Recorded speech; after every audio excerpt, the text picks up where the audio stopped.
সম্মুখ যুদ্ধে সহযোদ্ধাদের জীবন বাঁচাতে হাসি মুখে নিজের জীবন উৎসর্গ করে দেশপ্রেমের এক অনন্য নজির স্থাপন করেন বীরশ্রেষ্ঠ নূর মোহাম্মদ শেখ।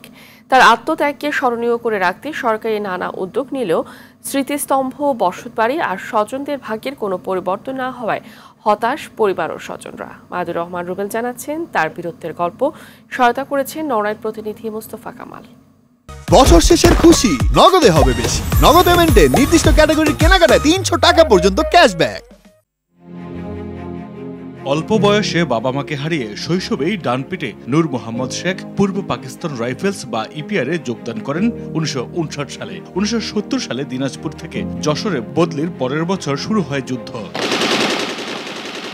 1971 সালে যশোরের ৮ নম্বর সেক্টরে নূর মোহাম্মদকে অধিনায়ক করে গড়ে তোলা ৫ জনের স্ট্যান্ডিং প্যাট্রোল নিশানায় পড়ে যান পাকিস্তানি সেনাবাহিনীর। সম্মুখ যুদ্ধে সিপাহী নান্নু মিয়া গুলিবিদ্ধ হলে তাকে কাঁধে নিয়েই এলএমজির তোরে পিছিয়ে যেতে বাধ্য করে শত্রুপক্ষকে।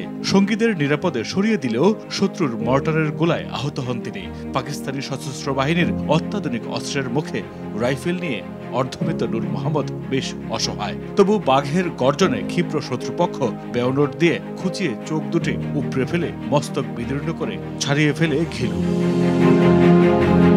স্বাধীনতার লাল সূর্যটাকে ছিনিয়ে আনতে জাতির যে কজন শ্রেষ্ঠ সন্তান বুকের রক্ত ঢেলে দিয়েছিল, তাদের একজন বীরশ্রেষ্ঠ শহীদ ল্যান্স নায়ক নূর মোহাম্মদ শেখ। দেশের জন্য জীবন দিলেও দেশ তাদের কি দিয়েছে এমন প্রশ্ন এখন সামনে। অসচ্ছল পরিবারের তাই এমন আক্ষেপ।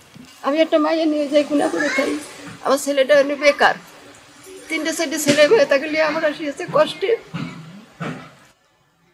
মেলা কষ্ট লাগলে আমরা আসি।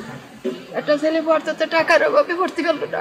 স্বাধীনতা সংগ্রামের এই নায়ককে স্মরণীয় করে রাখতে বীরশ্রেষ্ঠের নামে মহিষখোলা গ্রামের নাম পরিবর্তন করে রাখা হয়েছে নূর মোহাম্মদ নগর।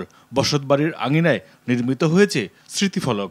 নড়াইলে তৈরি হয়েছে বীরশ্রেষ্ঠ নূর মোহাম্মদ শেখ গ্রন্থাগার ও স্মৃতি জাদুঘর, বীরশ্রেষ্ঠ নূর মোহাম্মদ মাধ্যমিক বিদ্যালয় ও মহাবিদ্যালয়। রাষ্ট্রের এমন উদ্যোগে এলাকাবাসী খুশি হলেও অভাব অনটনে খুশি হতে পারছেন না স্বজনরা।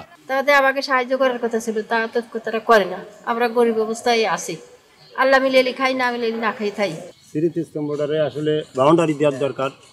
বাউন্ডারি না দিলে এটা তো আসলে ছাগল গরু বিভিন্নতা অত্যাচার করে। বীরশ্রেষ্ঠের স্মৃতিকে স্মরণীয় করে রাখতে সরকারি সদিচ্ছার কথা ব্যক্ত করলেন জেলা প্রশাসক। এখন বর্তমানে যে অবস্থা আছে এটাকে আমরা আরেকটু সুন্দর করতে চাই, সংরক্ষণ করতে চাই।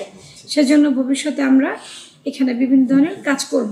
বীরশ্রেষ্ঠের বীরত্ব গাথা প্রজন্ম থেকে প্রজন্ম ছড়িয়ে পড়বে এমনটাই প্রত্যাশা এলাকাবাসীর।